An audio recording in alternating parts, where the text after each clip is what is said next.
okay? So how about a video in the car? Oh, safety first. I've been running this morning, getting some things done. I'm going to head to some garage sales this evening. Fingers crossed if it doesn't rain. Turn that music down. But I thought I would head in and get my postage, get my gas, get everything I needed to be done. I have to send in our HOA payments. But other than that, how are things going, guys? I had a great week. I do my stats every week, and even though it is a pain in the butt and time consuming, I enjoy doing it because I don't do it every time I sell something, because to me that just bogs me down every day, and I don't want to do that. So I do it by the week, 7, 14, 21 in the end of the month. And I have a little sheet that I've made up and everything that really helps. So I do that. I have to tell you guys, I know, listen, Nifty is the Rolls Royce of cross-listers and everything else. It's the top. But I've been using Flyp because I wanted to check it out. Of course, it's a lot cheaper. But I have sold so many bottom-of-the-barrel items. Like, I can't tell you how many times I have reached to the absolute bottom and picked up something that I have sold. It just has been amazing me. And at the cost, and for what little extra I have to do to get it, you've got to do more, no doubt. When you cross list, you've got to add in some things, and you have to do it manually, each one of them. I cross list to Poshmark and Macari. It also includes Facebook. I don't have my Facebook stuff up on there yet. I don't know if I ever will. That has always been kind of separate for me, but I really like it. And I think it ends up, you get 3 months free to check it out. So I'm going to leave a link. Guys, check it out. I'm going to do a video. I think I already actually have it, but I'm going to do a video where I show you how easy it is to do like the cross listing from eBay basically to Poshmark.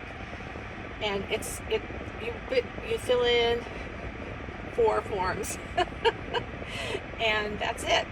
And it's not that hard at all. And it brings everything in at the beginning from all the platforms. So that is pretty cool as well. So I like it. Would I like to be on Nifty? Absolutely. But for me right now, I can't justify the cost, and I don't want to justify the cost. So for me right now, I'm not trying to compete. I'm not trying to tell you one is better than the other, because I'm absolutely telling you that Nifty is the primo, absolutely is. I can tell you that Flyp's customer service has been amazing. I've had one problem in 3 months, and it was fixed in hours.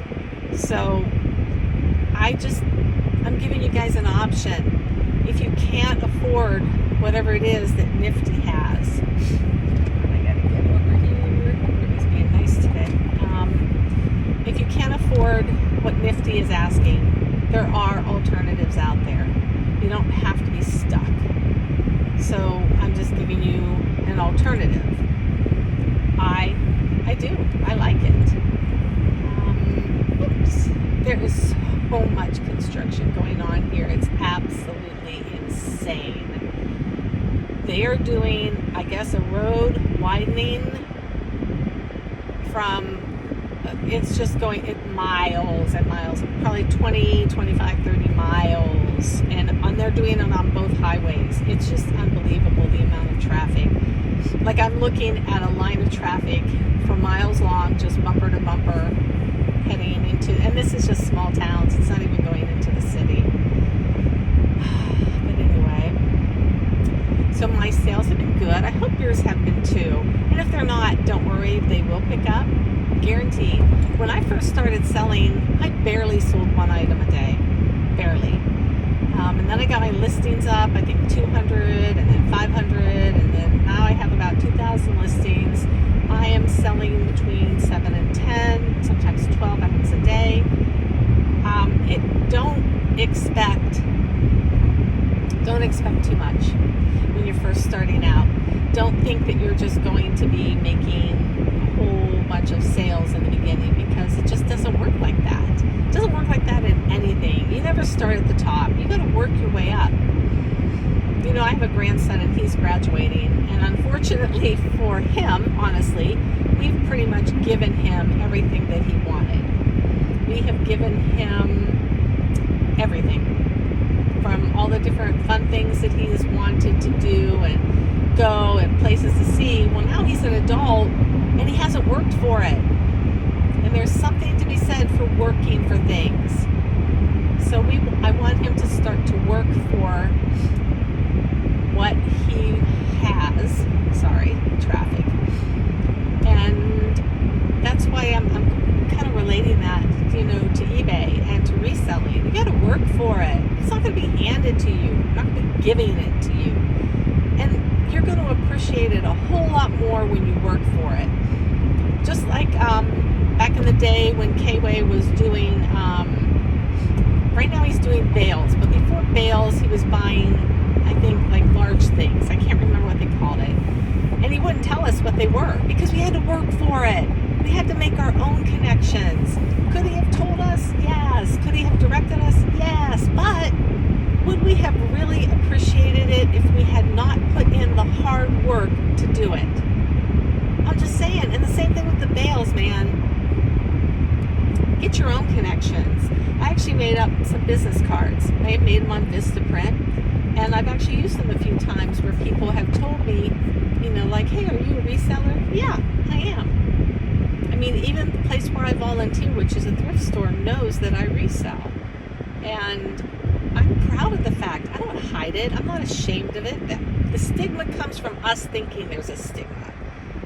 This reselling got me out of a job that was killing me, mentally and physically. It was destroying my life.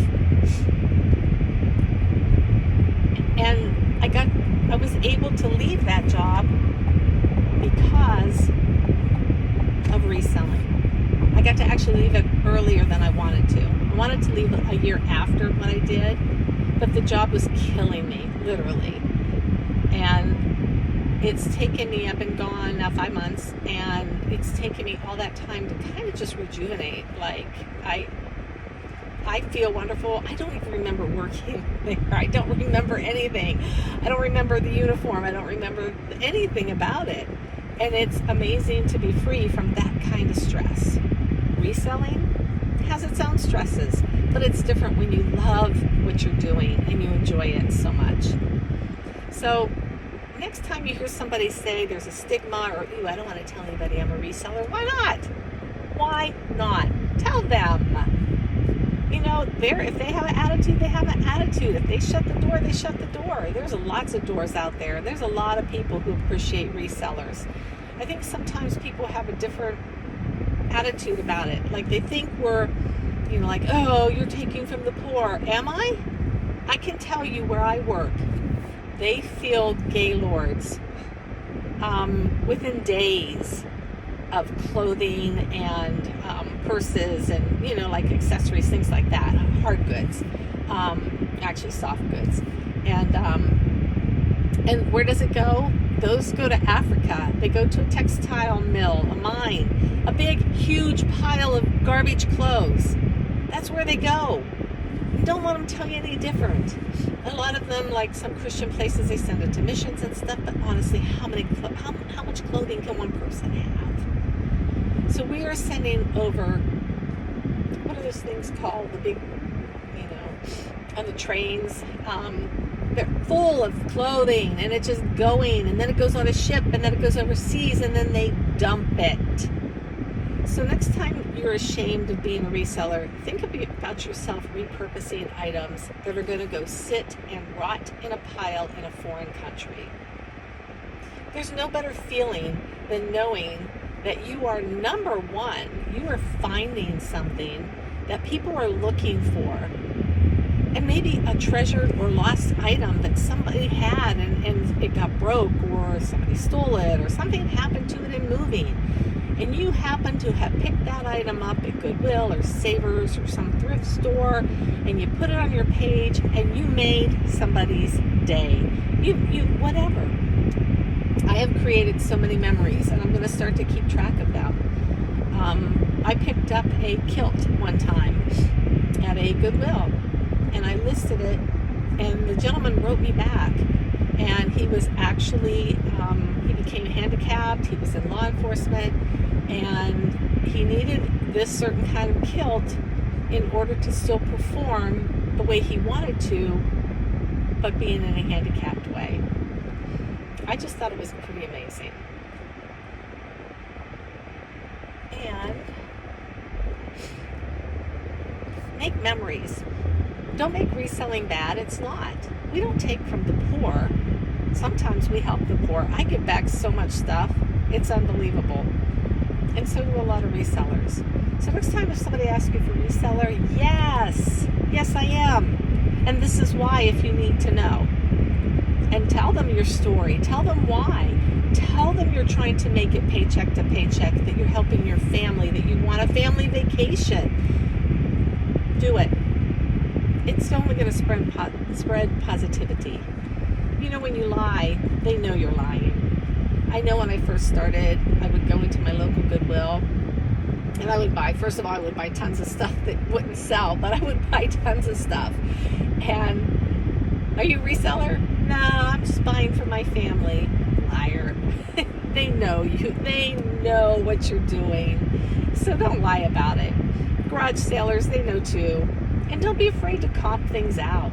Just do it. Be you. Don't be afraid. If you're afraid, then maybe you should get out of it and find something else you're not afraid of. I just love it. And I don't mind if people know. My whole community knows. The people where I volunteer know. My family definitely knows because they're all resellers.